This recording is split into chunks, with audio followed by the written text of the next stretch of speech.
युद्धामुळे गॅस सिलेंडरच्या पुरवठ्यामध्ये कोणतीही टंचाई निर्माण होऊ नये यासाठी राज्य शासनाच्या निर्देशानुसार लातूर जिल्हा प्रशासनाने आवश्यक अशा उपाययोजना सुरू केल्यात आणि याचाच एक भाग म्हणून जिल्हा प्रशासनाने 10 विशेष भरारी पथकं तैनात केली आहेत।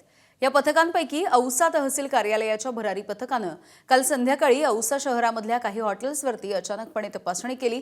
या तपासणीमध्ये 7 हॉटेलमधून 8 घरगुती गॅस सिलेंडर जप्त करण्यात आले।